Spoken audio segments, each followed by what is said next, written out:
US Treasury bonds are trading about 50% below their all-time high in 2020. TLT, which tracks the price of US government bonds, has suffered its biggest decline since its creation. This is one of the world's most widely held assets, which has been decimated over the last few years. If we zoom in on the most recent price action on Treasury bonds, although it seems like they were maybe making a recovery in early 2024, they've once again begun to break down more recently. Many investors believe this recent breakdown has been fueled by Donald Trump's presidential win. But it's important for investors to remember that, under the right conditions, Treasury bonds can see substantial moves up. Take this period in 2020, for instance. TLT surged 26% in a few short weeks. This was during the COVID crisis, when the global economy was in freefall, and pretty much all other assets were moving lower. During economic recessions like COVID, TLT has historically provided exceptional returns. We saw the same story unfold heading into and during the financial crisis of 2008. TLT delivered a remarkable 50% gain. Recessions provide a cocktail of perfect conditions for Treasury bonds to thrive: declining economic growth and low inflation. That is what drives Treasury bonds up or down: economic growth and inflation trends. And we can see that very clearly by zooming out and adding the price of oil on top of TLT. They always move in the opposite direction. Every time oil is moving up, Treasury bonds are moving down. And when oil is moving down, Treasury bonds are moving up. In fact, if we flip oil upside down, we see the relationship a lot more clearly. They are almost a mirror image of one another. And this makes sense. Oil prices go up when economic growth is strong. And as oil prices go up, that feeds into manufacturing and transportation costs, and higher gas prices. All things that make inflation go up, and all things that make Treasury bonds decline. This is why many experts believe that Donald Trump's policies will have negative consequences for US Treasury bonds, and why bond prices have been breaking down again recently, potentially signaling the resumption of their steep decline. But we do have some signs that all of this pessimism on Treasury bonds may be overblown. If we again add oil prices on top of our chart for TLT, and again we flip around the price of oil, we see that the relationship between Treasury bonds and oil is also incredibly accurate in the shorter term. And recently, oil prices have been diverging from TLT. So oil today is telling a completely different story to Treasury bonds. Oil is telling a story of low growth and low inflation, and it doesn't seem really all that concerned about Trump's presidency. It could potentially mean that this move down on TLT is overblown. Several other factors support a bullish case for Treasury bonds as well. Something called the yield curve is flashing a very interesting signal. The yield curve is a notorious recession indicator. When it goes below zero, it is what's known as inverted, and that typically precedes economic recessions, as indicated by these gray bars. When the yield curve begins to move up out of an inversion, that is called a steepening, and that typically coincides with the beginning of a recession. This is where we are today, and as we mentioned at the beginning of the video, economic downturns provide the right cocktail of conditions that is needed for Treasury bonds to thrive: low growth and low inflation.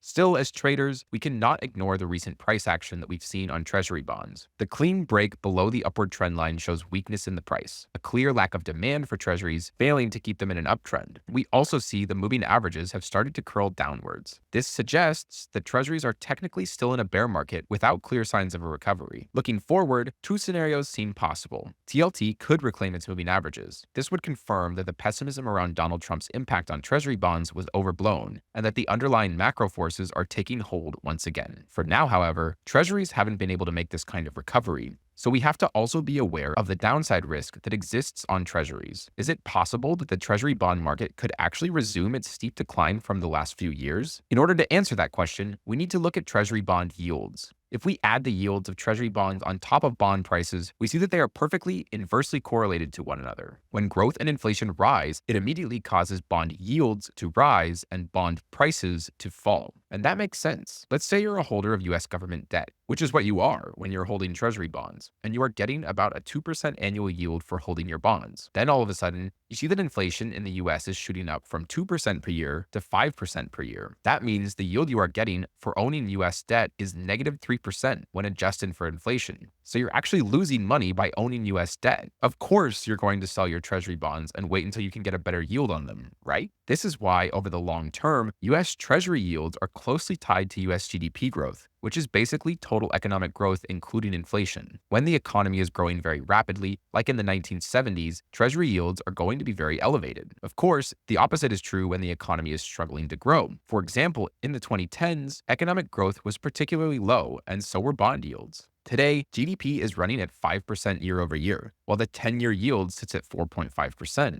So, if economic growth remains at 5% for the foreseeable future, it's entirely possible that yields return to around 5% as well. A jump of yields to 5% would be accompanied by a move down in Treasury bond prices to October 2023 levels at around $80. Of course, if economic growth ramps up in the US, yields could hypothetically go up higher than 5%. The biggest risk to Treasury bonds in the short term is that the economy remains strong and leads investors to bid up yields beyond 5%. That could lead to as much as another 10% decline in Treasury bond prices. But economic growth is not the only factor that drives Treasury bonds. The Federal Reserve, the US central bank, has an enormous influence on the bond market. The Fed controls what's called short-term interest rates, or what's known as the federal funds rate that you see on this chart right here. When we compare the Federal Reserve's actions to longer-term interest rates, like the 10-year yield, which we looked at before, we see a very strong correlation. While it's not perfect, the general trend shows that when the Federal Reserve raises interest rates, the 10-year yield typically rises as well. Now, if we zoom in on what's been happening more recently, we see that the Federal Reserve has begun to lower interest rates, and the Fed has even highlighted that they will be continuing to lower interest rates in their next meetings. So, all things being equal, this would be a downward force for long-term interest rates, and so would likely push bond prices higher. But as we can see, long-term interest rates have actually been rising here despite the Federal Reserve cutting interest rates. This is different from other times the Fed has cut interest rates, like in 2020, 2008, and 2001. In all of these instances, the 10-year yield was falling as the Fed began to cut their interest rate. Many believe this is the bond market's way of saying that inflation and economic growth are too hot for the Fed to continue lowering interest rates, and that this is actually a sign that the Fed will eventually need to start raising interest rates again to cool inflation, just like they did in 2022. This would push yields even higher and would be devastating for Treasury bond prices.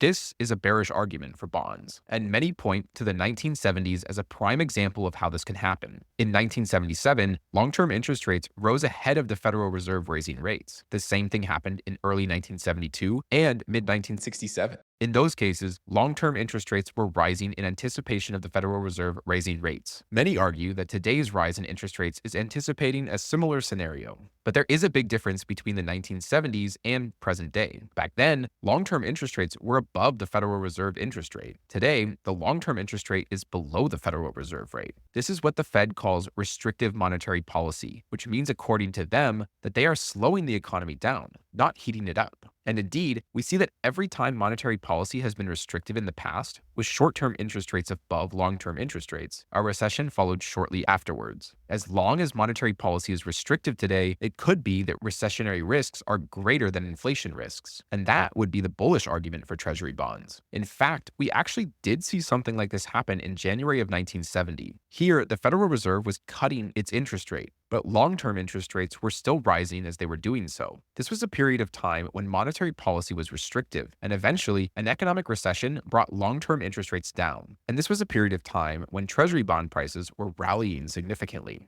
So today, the situation on Treasury bonds is extremely difficult for traders. We have strong macro forces that could pull bonds up or down. The key will depend on whether restrictive monetary policy will actually pull down economic growth in the US and allow for bond prices to finally recover. You can trade TLT on the Capital.com platform. Thank you for watching.